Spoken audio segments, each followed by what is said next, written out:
قبلة الموت. الكائن الذي ينهي حياته من أجل ولادة أطفاله. الأخطبوط أذكى كائن لا فقاري على وجه الأرض، صاحب الثلاث قلوب والدماء الزرقاء، كائن يتمتع بقدرات خرافية على التخفي والذكاء، لكن حياته بتنتهي بأغرب مشهد تراجيدي ممكن تتخيله. الغرابة مش في ذكائه، الغرابة أن دورة حياته الجنسية هي حرفيا تذكرة ذهاب بلا عودة.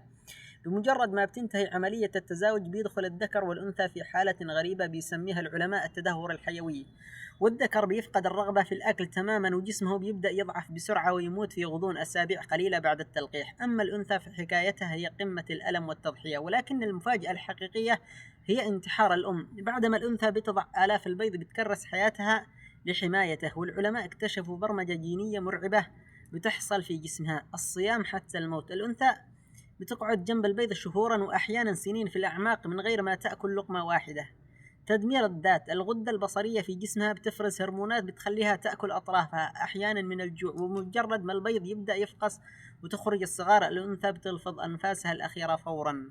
ما هي النتيجة؟ نظام صارم وضعه الخالق، لولا موت الآباء ما عاشت الأبناء.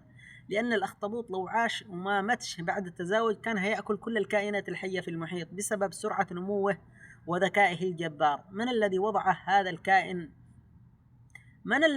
في هذا الكائن غريزة الانتحار الغريزي من أجل الجيل القادم؟ من الذي جعل نهاية حياتهم هي اللحظة الوحيدة التي يصنعون فيها حياة أطفالهم؟